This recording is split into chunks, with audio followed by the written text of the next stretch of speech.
ನೋಡಿ, ನಾಮಿನೇಷನ್ಗೆ ನನಗೆ ಅವರು ಆಹ್ವಾನ ಮಾಡಿದ್ರು. ನಮ್ಮ ಹೈಕಮಾಂಡ್ ಒಂದು ನಿದರ್ಶನ ಇತ್ತು. ಪಾರ್ಟಿ ಬಿಟ್ಟು ನಾವು ಮೊದಲೂ ಹೇಳಿದ್ವಿ, 60 ವರ್ಷದಿಂದ ನಾವು ಸತತವಾಗಿ ನಮ್ಮ ಕುಟುಂಬ ಕಾಂಗ್ರೆಸ್ ಪಕ್ಷದಲ್ಲೇ ಬಂದಂಥ ಕುಟುಂಬ.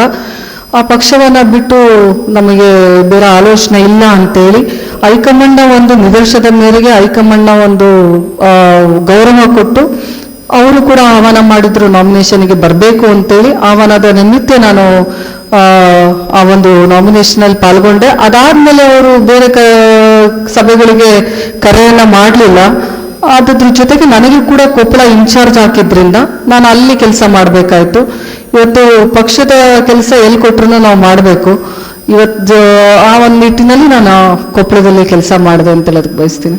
ನೋಡ್ರಿ, ಅದನ್ನೇ ಇವಾಗ ಸಾಕಷ್ಟು ನಾನು ಬೇರೆ ಬೇರೆ ಕಡೆ ಆ ಮಾತುಗಳನ್ನ ಕೇಳಿದೆ. ಮೇಡಮು ಇಷ್ಟು ಅಗ್ರೆಸಿವ್ ಆಗಿದ್ರು, ಮೊದಲನೇ ದಿನ ಬಹಳ ಕೋಪಗೊಂಡಿದ್ರು, ಬಹಳ ಅಸಮಾಧಾನವನ್ನ ವ್ಯಕ್ತಪಡಿಸಿದ್ರು.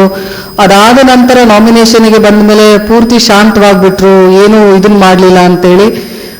ಪಕ್ಷದ ಒಂದು ಸಿದ್ಧಾಂತದಲ್ಲಿ ಬಂದಂಥವ್ರು ನನಗೆ ಇದ್ದಂಥದ್ದು ಆರೋಪ ನಿಮಗೆ ಹೇಳಿದ್ದೀನಿ. ನನ್ನ ಹೆಸರು ಯಾಕೆ ಪ್ರಸ್ತಾವನೆ ಆಗಲಿಲ್ಲ, ನನಗೆ ಯಾಕೆ ಸಿಗಲಿಲ್ಲ, ಅದು ಒಂದಕ್ಕೆ ಉತ್ತರ ಬೇಕಾಗಿತ್ತು ನನಗೆ.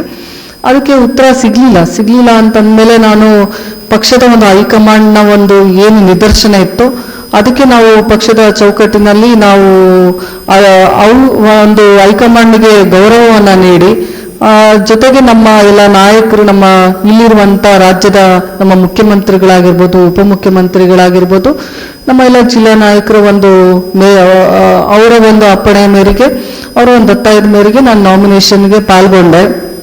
ಅದ್ರ ಜೊತೆಗೇನೆ ಇವತ್ತು ನಾಮಿನೇಷನ್ ಆದ್ಮೇಲೆ ಯಾಕೆ ಬರಲಿಲ್ಲ, ದುಡ್ಡು ತಗೊಂಡ್ರು, ಸುಮ್ಮನೆ ಕೂತ್ರು, ಹಂಗೆ ಹಿಂಗೆ ಅಂತಾರೆ.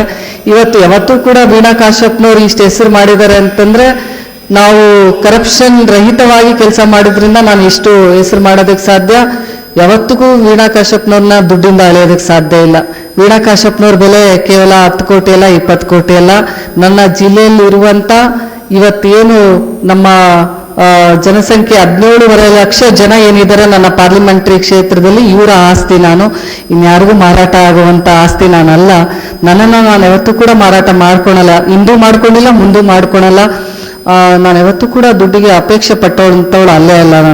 ನಾನು ಎಷ್ಟು ಇರುತ್ತೋ ಅಷ್ಟಲ್ಲೇ ತೃಪ್ತಿ ಪಡುವಂಥವಳು. ಬಡವರ ಕೆಲಸನೂ ಕೂಡ ಒಂದು ಭ್ರಷ್ಟಾಚಾರ ರಹಿತವಾಗಿ ಕೆಲಸ ಆಗಲಿ ಅಂತೇಳಿ ಒಂದು ಅಪೇಕ್ಷೆ ಪಟ್ಟಂತವಳು.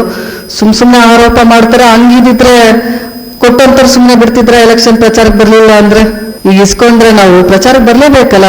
ಏನಕ್ಕೆ ಇಸ್ಕೋಬೇಕು ಹೇಳ್ರಿ? ಈಗ ನಮಗೆ ಟಿಕೆಟ್ ಸಿಕ್ಕಿಲ್ಲ ಅಂದ್ಮೇಲೆ ಮುಗ್ದೋಯ್ತು. ನಾನು ಖರ್ಚು ಮಾಡಿದ್ದೀನಿ, ಹೌದು. ನಾನು ಪಾರ್ಲಿಮೆಂಟರಿ ಕ್ಷೇತ್ರಕ್ಕೆ ನಾನು 8 ರಿಂದ 10 ಕೋಟಿ ನಾನು 5 ವರ್ಷದಲ್ಲಿ ಖರ್ಚು ಮಾಡಿದ್ದೀನಿ ಅಂತೇಳಿ ಅದನ್ನು ವಾಪಸ್ ಕೇಳುವಂತ ಮನಸ್ಥಿತಿಯವ್ರು ನಾನು ಅಲ್ಲ. ಅದು ನನ್ನ ಜಿಲ್ಲೆಯ ಜನರ ಒಂದು ಹಿತಾಸಕ್ತಿ ಖರ್ಚು ಮಾಡಿದ್ದೀನಿ ಅಂತೇಳಿ ನಾನು ಅನ್ಕೋತೀನಿ. ಇವತ್ತು ಏನು ಜಿಲ್ಲೆ ಜನರು ಇವತ್ತು ಅವ್ರ ಬಾಯಲ್ಲಿ ನನ್ನ ಹೆಸರಿದೆ, ನಾನು ಏನು ಗಳಿಸಿದ್ದೀನೋ ಬಿಟ್ಟಿದ್ದೀನೋ ಗೊತ್ತಿಲ್ಲ. ಇವತ್ತು ಜಿಲ್ಲೆಯ ಜನರ ಮನಸ್ಸಿನಲ್ಲಿ ನಾನಿದ್ದೀನಿ, ಅವರ ಮಾತುಗಳಲ್ಲಿ ನಾನಿದ್ದೀನಿ ಅಂತಂದ್ರೆ ಇದಕ್ಕಿಂತ ದೊಡ್ಡ ಆಸ್ತಿ ನನ್ಗೆ ಯಾವುದೂ ಇಲ್ಲ ಅಂತ ಹೇಳೋದಕ್ಕೆ ಬಯಸ್ತೀನಿ. ಇದು ಸತ್ಯಕ್ಕೆ ದೂರವಾದದ್ದು. ವೀಣಾ ಕಾಶ್ಯಪ್ನವ್ರು ಇವತ್ತು ದುಡ್ಡಿಗೆ ಮಾರಾಟ ಆಗಿದ್ದಾರೆ ಅಂತಂದಿದ್ದು ಬಹಳ ಸತ್ಯಕ್ಕೆ ದೂರವಾದದ್ದು. ಇದಕ್ಕೆ ನಾನು ಉತ್ತರವನ್ನ ನನಗೆ ನಾಮಿನೇಷನ್ ಆಗಿ ಸ್ವಲ್ಪ ದಿನಕ್ಕೇ ಇದು ರೂಮರ್ಸ್ ಸ್ಟಾರ್ಟ್ ಆಗಿತ್ತು, ಕೊಡ್ಬೇಕು ಅಂದ್ಕೊಂಡೆ. ಕೊಡೋದ್ರಿಂದ ನಿಂತಂತ ಕಾಂಗ್ರೆಸ್ ಅಭ್ಯರ್ಥಿಗೆ ಅಡಚಣೆ ಆಗ್ಬಾರ್ದು, ನನ್ನಿಂದ ಪೆಟ್ಟು ಬೀಳಬಾರ್ದು ನಾನು ಕೊಡುವಂತ ಸ್ಟೇಟ್ಮೆಂಟ್ ಇಂದ ಅಂತೇಳಿ ನಾನು ಎಲ್ಲೂ ಕೂಡ ಯಾವುದೋ ಸ್ಟೇಟ್ಮೆಂಟ್ ಕೊಡ್ಲಿಲ್ಲ. ಇದಕ್ಕೆ ಕಾಲ ಬಂದಾಗ ಉತ್ತರ ಕೊಡೋಣ ಅನ್ಕೊಂಡೆ. ಕಾಲ ಇವತ್ತು ಬಂದಿದೆ, ಇದಕ್ಕೆ ಉತ್ತರ ಕೊಡ್ತಾ ಇದ್ದೀನಿ. ಯಾವತ್ತೂ ಕೂಡ ವೀಣಾ ಕಾಶ್ಯಪ್ನವ್ರ ಪಕ್ಷ ಬಿಟ್ಟು ಮಾಡಿದಂಥವರೆಲ್ಲ, ದುಡ್ಡಿಗೆ ಮಾರಾಟ ಆದಂಥವರೆಲ್ಲ. ಪಕ್ಷ ಇವತ್ತು ನನಗೆ ಕೊಪ್ಪಳ ಉಸ್ತುವಾರಿಯನ್ನ ನೀಡಿತ್ತು. ಮುಂದಿನ ದಿನಮಾನದಲ್ಲಿ ಸೂಕ್ತವಾದಂಥ ಸ್ಥಾನಮಾನ ನೀಡ್ತೀನಿ ಅನ್ನುವಂಥ ಭರವಸೆಯನ್ನು ಅವತ್ತು ನೀಡಿದರೆ, ಮುಂದೆ ನೀಡ್ತಾರೆ ಅನ್ನುವಂಥ ಭರವಸೆ ನನಗಿದೆ.